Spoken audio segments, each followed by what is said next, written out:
Hum. Eu vou retomar só um pouquinho aquela conversa, apesar de achar legal esses temas, sobre o concurso. Uhum. Uma Eu tenho pessoa uma. que quer estudar, vamos pensar uma que não trabalha e uma que trabalha. Sim, Um concurso que ela quer prestar, um concurso médio porte para grande porte. Ou às aham, vezes tá pequeno também, às vezes tá, sim. né, se tiver essa mensuração, pode falar. Quantas horas você recomenda a pessoa? Ou você acha que ela tem que estudar para passar para ter chance de disputar? Porque tem muita gente que nem vai disputar, só vai lá para fazer a prova. Ah, Mas assim, ó, para ter chance, quanto tempo ela tem que estudar, quantas horas e de repente quanto tempo? vou falar um negócio bem interessante. Quando você pega concursos grandes, por exemplo, INSS, IBGE, Banco todos do os concursos, Brasil. Banco do Brasil, Caixa, concursos gigantescos. Na hora que você vai ver a nota, quem vai estar ali para concorrer, na verdade, não chega nem a 1%. E você vai ver os reprovados, é mais de 60%, atingiram nem o mínimo. Então, tipo assim, antigamente até dava certo a pessoa, vou lá Quem prestar, sabe, eu quem chuto. sabe, Vai que a sorte tá comigo. vai, eu joguei na Mega Sena, acertei 4 números, então lá vou acertar também. Isso acontecia bastante, principalmente em 1990, por aí na época o concurso não era tão concorrido assim, isso acontecia. Mas hoje em dia a concorrência é muito grande. A chance disso acontecer é pequena. Mais difícil que a Mega Sena. É, É. joga na Mega Sena que eu acho que tem mais futuro. Mas o que acontece? Existe pessoas que foram preparadas a vida inteira, estudaram bastante, chegam lá numa prova de concurso e vai bem. Mas o principal ponto é, quando você vai estudar, você está trabalhando, primeiro faz uma análise daquilo que você sabe. Faz uma série de simulados e fala assim, não, beleza, português eu estou acertando 90%, tá massa. Essa matéria específica eu estou acertando 40%, preciso melhorar. Nessa tanto, nessa tanto, nessa tanto. E a partir daquilo ali você tem o diagnóstico, você pega e começa a ver quais são as horas livres que você tem. Beleza, eu trabalho, isso não tem jeito de eu não fazer. Eu almoço, não tem jeito de eu fazer, eu durmo. Posso até diminuir um pouquinho, mas não o tanto que vá prejudicar meu estudo. Então, beleza, no final, no andar da carruagem, eu tenho 15 horas por semana. O que eu vou estudar? Aquilo que eu estou sabendo menos e cai mais, eu estudo mais. Aquilo que eu estou sabendo mais e cai menos, estudo menos. E sempre assim, concurso não é para você virar PhD na matéria. É para você passar na prova. Então, você tem que saber fazer questão. Uhum. Eu tô sabendo português. Beleza, mas você tá adaptado ao português da sua banca? Por exemplo, a FGV pede umas coisas muito diferentes de FCC, Fundação Carlos Chagas. Carlos Chagas, que pede muita coisa diferente de VUNESP. Então você tem que preparar para a prova. Aí quando é uma banca pequenininha da cidade, complicado, porque agora as bancas elas não estão mais dando tanta disponibilidade assim das provas, igual era antigamente. Elas dão a prova para quem fez a prova. Para quem não fez, você não consegue entrar lá no site e baixar a prova. Ué. Algumas você consegue, outras não. Vai lá, entra lá, por exemplo, em algumas bancas, você vai entrar, não tem. Gabarito, tal, recurso, cadê a prova? Não tá. Aí você entra no PCI, que é um site bem famoso, tal, não acha. O que você faz? Estuda generalista, com várias bancas. O que cair, você faz, lógico, não vou ter que fazer mais questões. Eu só vou pegar aquelas questões e dividir em bancas diferentes. Essa banca aqui, ela é mais centrada na letra, na questão morfológica. Beleza, da língua portuguesa. Vou estudar mais ela.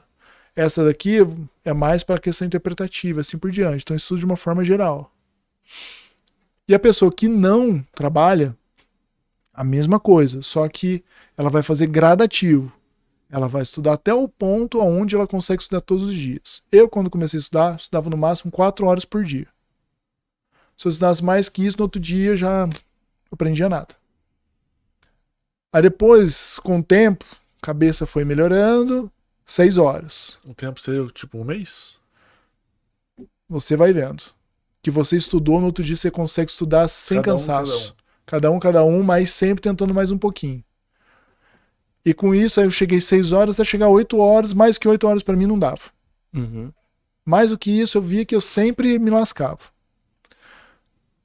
E nisso chegou no patamar bom. E com isso eu conseguia estudar bem para aquela prova e fazer muito, mas muito mesmo, muita questão. Isso ajudava demais. Porque na hora que chegava lá, caiu algo parecido, você começa também a pegar a manha das questões. É. Porque se você Pelo não... fato de treinar muito, você fica É... fácil no jogo interpretativo ali. Mas quantas horas, assim? Eu sei que é difícil falar, porque cada um. Mas uma pessoa que não trabalha, você fala assim, pô, se você não estudar 30 horas por semana, Ó, você não coloca... tá trabalhando mesmo, sei lá, ou 5, sei lá, quantas A horas. gente não faz igual eu. Quando fui fazer a segunda fase da OAB, estudei 10 dias antes, 1 hora por dia, porque eu fiquei decepcionado. E aí fui e passei. Você ficou decepcionado com o OAB, é isso? Com a lenda da dificuldade da prova. Você achou que não ia passar? Porque foi assim, vou contar essa história. Eu tava acho que no 8º período da faculdade, aí você pode fazer no 8º, no 9º e no 10º, né? É um desses períodos aí que você pode fazer. Fiz inscrição, fui. Aí eu tava naquela, eu tinha acabado de fazer o TCC apresentado, mas tava morto de cansaço de estudo. Falei, faço ou não faço, faço ou não faço, faço ou não faço.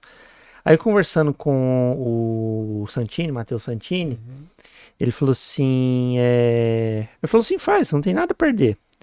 Aí no dia, paguei o boleto no último dia que podia, fui lá, aí fiz a primeira fase, passei, fiz sem estudar a primeira fase, passei. Aí na hora que eu passei na segunda, veio aquela empolgação, né? Aí foi, estudei, cheguei pra fazer a segunda fase. E a lenda da dificuldade da segunda fase foi junto comigo. A hora que eu olhei a prova assim, eu olhei assim, falei, não, isso aqui não é tão difícil assim não. Aí deixei a lenda um pouco de lado,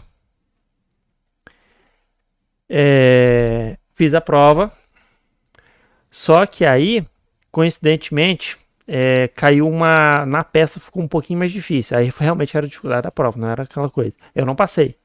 Aí você tem a oportunidade de fazer repescagem. Mas foi uma coisa, eu avaliei a prova como um todo, falei, gente, essa prova não é difícil. E eu tive a sensação de que a lenda que ela tem sua dificuldade, obviamente. Daquele bicho de 7 cabeças não existe, que eu tive a sensação de que criaram isso para vender cursinho. Pode ser. E aí, a minha mãe é a prova disso. Eu fiquei tão decepcionado com essa questão da dificuldade, essa coisa, que eu falei assim, gente, essa prova não é difícil. Saiu a data da repescagem, falei assim, eu tava desanimado, falei assim, tipo assim, ficar triste ter passado, visto que não era difícil, que o que mais atrapalhou foi o nervosismo. E aí eu vi lá, falei, acho que faltam uns 10 dias pra prova, né, tem que dar uma estudada. Juro, eu estudei 1 hora por dia, uns 10 dias antes, fui lá, passei. Não foi com a nota ruim, foi com a nota boa, eu lembro. Eu não lembro o valor, mas lembro que foi boa.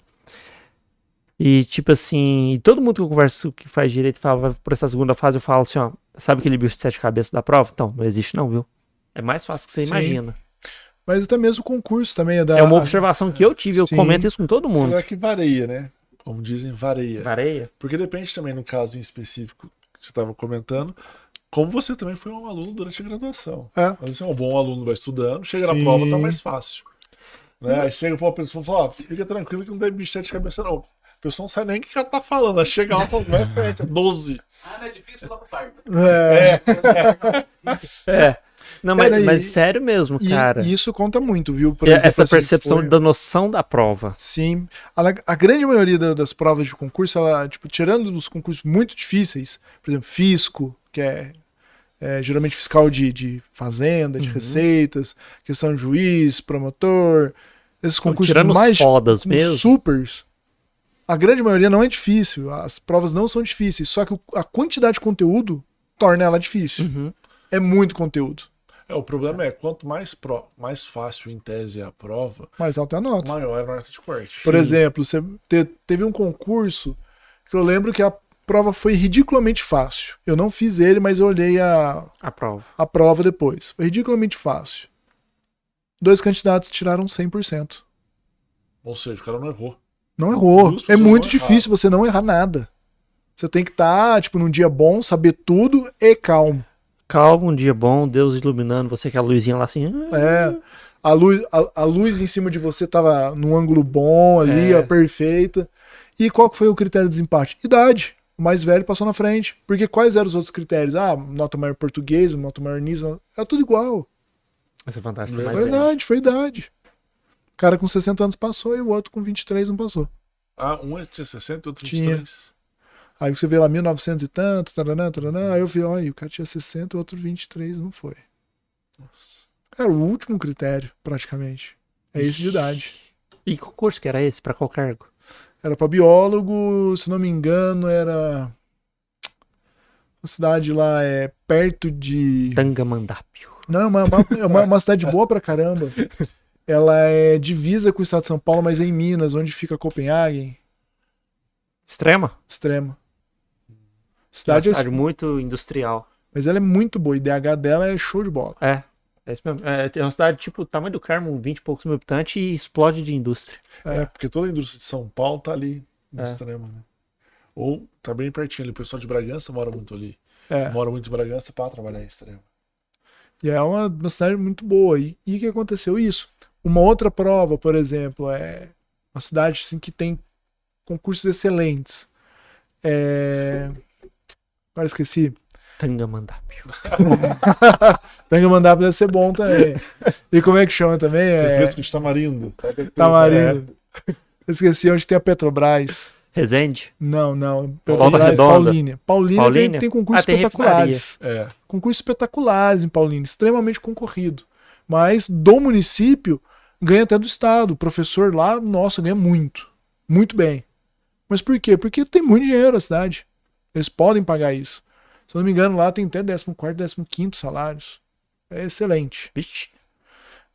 Mas aí tudo isso faz parte do planejamento. Fala assim, ó, quero prestar pra Paulínia. Paulínia é uma cidade de show de bola. Tem quantos mil habitantes lá? Uns 200 mil? Acho que não chega a Eu tudo não isso, sei nem não. chutar. Só que a maior Eu refinaria do chutaria Brasil perto tá de lá. Poço, mas Ah, é? sem ideia. Você não sabia, não. Sabia que tinha uma refinaria lá, mas não sabia que era maior do Eu acho Brasil, que maior não. da América Latina. É gigante. Muito grande. Vixe. Aí você imagina a quantidade de imposto que eles não arrecadam. É uma coisa muito grande. Royalty, né? Às É vezes também. Tudo, não, é tudo. A cidade deve Tem o arrecadar Rio, bilhão. né? Eles falam que o Rio é porque o Rio é muito mal administrado. É. É um negócio muito Não, o Rio de Janeiro é bacalhado. Gotham City do Brasil. É um negócio muito bacalhado, porque o que o Rio recebe de royalties da Petrobras. É É. absurdo. Não, e da União também, eu acho. Não, Mas e não é antes. Não, eu não Muito. lembro onde que eu vi. Você falou um ponto interessante, acho que eu vi no Twitter da... Esqueci. Enfim, que mostrava algum benefício que os estados brasileiros recebiam. O Rio era o primeiro e a diferença dele pro segundo era absurda. Sim. E o mais engraçado é que agora, com essa uniformidade de imposto estadual na gasolina, agora mudou, né? Mas antes você tava indo pra Paraty, você abastecia em São Paulo, sei lá, R$5, Paraty 6. Uhum. Era R$1 a diferença o combustível. Só de imposto. Isso porque o petróleo é tudo lá. É de lá. É. Tem um monte de refinaria, tem um monte de coisa. E lá. Bastante de campos ali. Tudo lá. Mas voltando, e as Eu não horas? sabia dessa de Paulina. Interessante, cara. Eu acho que. Pra pessoa falar, ó, tô na competição. Eu acho que pelo menos. De início, pelo menos, pessoa que só estuda, pelo menos 20 horas de início para chegar ao ideal de 40. Uhum. E tem também o conceito de hora líquida, que é assim, você pega, vou estudar, aí eu começo a mexer no Facebook, no Instagram e tal, isso não Passei o conta. dia inteiro no quarto estudando. Nossa senhora! E tá sabendo da vida de todo mundo, né? Aí com isso você tem as horas líquidas, você sentou ali, vou estudar, beleza. Aí você coloca ali no cronômetro, tem um aplicativo que faz isso, aí você vai estudando lá, na hora que você parou de estudar, você clica no aplicativo e fala, beleza, estou 40 minutos. E assim vai para todas as matérias. Então aí você vê que 6 horas por dia líquida é coisa pra caramba. 6 horas líquidas. Sim. É muito.